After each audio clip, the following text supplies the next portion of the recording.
Hi and welcome to this video where I'm going to be having a look at Dawesome's latest synth, Kult. If you're looking for a synth that has character and is not your usual run-of-the-mill virtual analog, then Kult might just be for you. A lot has been said about Kult following its release, so in this video I'm going to be looking at the features that make Kult unique and sets it apart from other synths. I first came across Dawesome when I bought Abyss shortly after its initial release. And what set it apart from my perspective was that it was a synth with a unique character. It stood out from the crowd and allowed the creation of organic sounding patches that evolved and morphed over time, ideal for pads and otherworldly textures. Novum is Dawesome's unique take on a granular synth, so do have a look at my original video about Novum to give you an idea of its capabilities. For me, Novum is a standout granular synth that fits in with my approach to modern virtual synths in that they should offer something unique that's hard to replicate by other means. So when I heard that Dawesome had recently completed their latest synth, Kult, I contacted Peter at Dawesome, who was kind enough to issue me with a review copy of Kult for this video. It should be noted that Dawesome have no say in the content of this video in any way, shape or form, and that the views expressed are entirely my own. So, let's have a look at what makes Kult unique. In some ways, it's a conventional synth, but the approach it takes under the hood yields results that are organic, warm, or delicately gritty.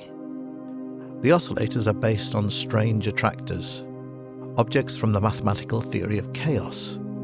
If you're interested in the nature of the complex oscillators employed within Kult, I'd suggest pausing the video and reading this section from the manual on the underlying technology. So let's examine a few of the patches to give you a feel of what Kult is capable of. And a good example of what I'm referring to as an organic sounding patch is Lost Paradise. So if I play a chord and move up the mod wheel,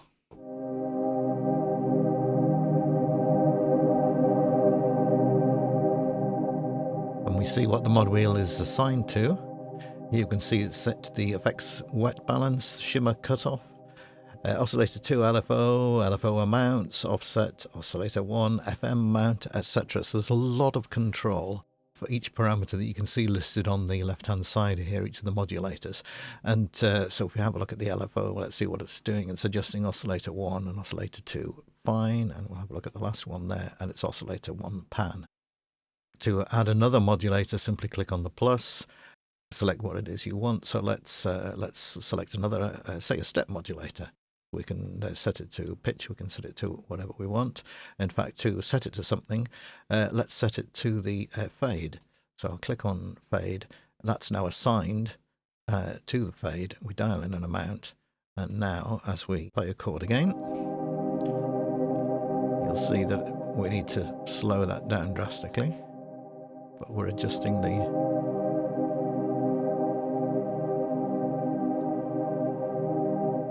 fade parameter between oscillator A and oscillator B. We can set it to anything we want. Simply a case of clicking on it and selecting the destination. However, don't imagine that Kult is simply limited to pads. Let's call it this patch YY attack zone. This is a traditional subtractive synth example of a couple of sawtooth waveforms. Yes, they're being acted upon, as you can see, but Kult also does a pretty good impression of an analog subtractive synth.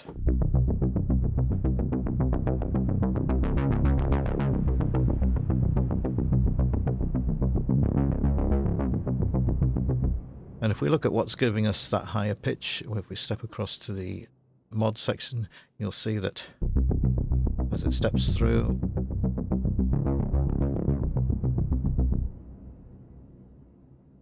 the mod sequencer is set to adjust decay, Arp transpose, further decay. That must be two ADSRs going there. They are 1 and 2.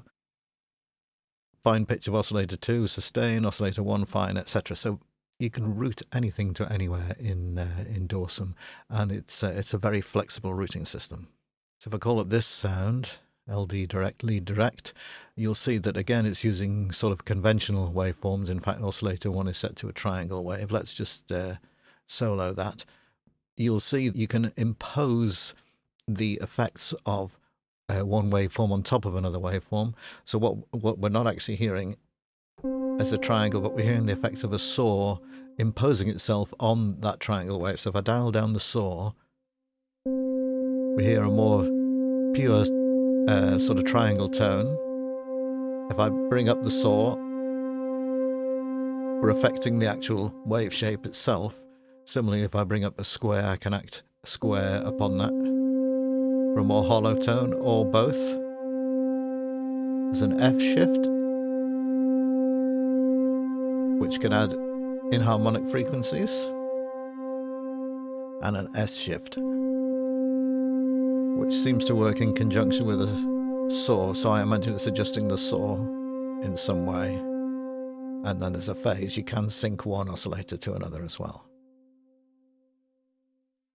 Kult also lends itself to generative styles of music. A good example of this is the Patch Cosmic Analyzer. If we look at the pattern window in the Arp section and hold a note, you'll see that the gate times and the octave are being modulated by one of the random modulators. Notice also that the scale command is at the end of the chain to keep things manageable and force notes to scale. So if we examine some of the random modulators, you'll see that the first one, for example, is set to modulate the chord transpose and the octave of the arp. And you can see the others that's set to arp rate, etc. Each of those having a different value.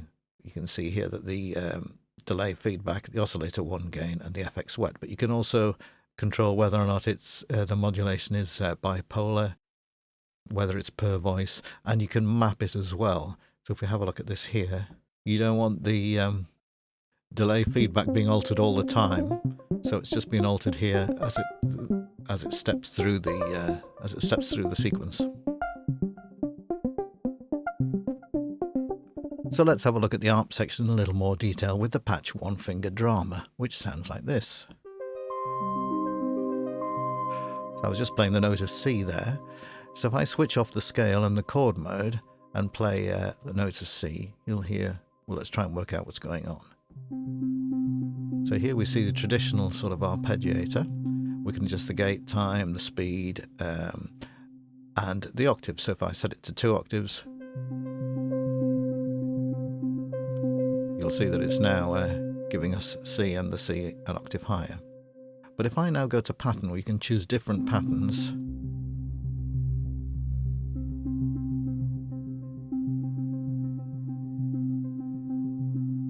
If I now play a chord of C, this is really what a traditional arpeggiator does. Of course, where it gets interesting is that you can modulate these patterns so that if you assign an LFO and sync the LFO, you can trigger different patterns at different times. Let's also examine the chord section. So if I now put it back to holding down a single note of C and select the chord, you'll see that it's imposing different transpositions and effectively making that single note into a chord. And likewise, we can force it then into scale of our choice. You can choose whatever scale you want, or literally fill in the dots. But it also gets fun, as I say, when you start modulating the patterns. So let's have a look at that in action. If we have a look at this particular arpeggiated patch and hold down a note, you'll see that the patterns are being adjusted by an LFO, as is the pitch. And you can also hear that the filter's being affected as well. So any parameter, be it the arpeggiator or even the effects, can be assigned to the modulators. In fact, let's just see how easy that is. Let's switch on the effects section here. We'll call up the delay, remembering to switch on the effects, and call up delay again. And let's assign this dry wet balance to an LFO. So let's select LFO. And we'll just dial in an amount. And now you'll see I'll dial down the amount of the dry wet balance and dial down the amount of the modulation. You'll see that the dry wet balance, and we could also slow that down actually. So if I go to that LFO, let's slow that right down. And see the effect of that.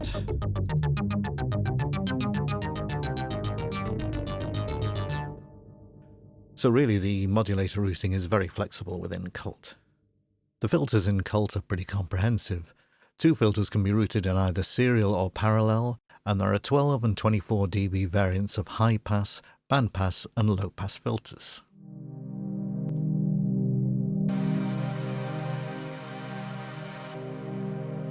I particularly like the bandpass filter.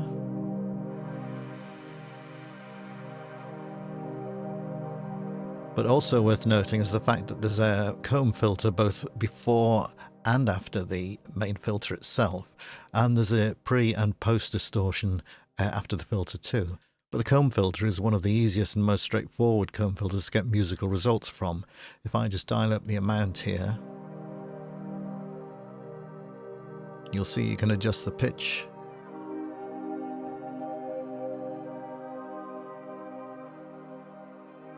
And similarly, if I take the harmonics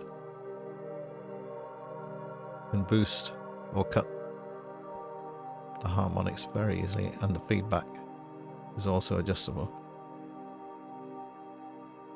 Very flexible and easy to use with good results. And finally, I'm pleased to say that in addition to the effects you see listed on here, the clouds effect makes another appearance in Kult. It's beautifully illustrated on this patch, Sacred Chaos. If I play the keys, which I've now released, you can hear that glorious reverb as it slowly decays away. Well, I hope I've covered some of the features that help to contribute to the sonic characteristics of Kult.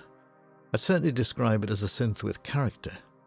You won't find traditional piano or instrument sounds, that's not what it's all about, but you will find a synth that offers up interesting and shifting pad sounds, lead sounds that can vary from gritty to traditional analog subtractive sounds, and when you throw in some of the generative elements that we've looked at and the modulation possibilities, it offers a number of fresh approaches to synthesis that reward experimentation.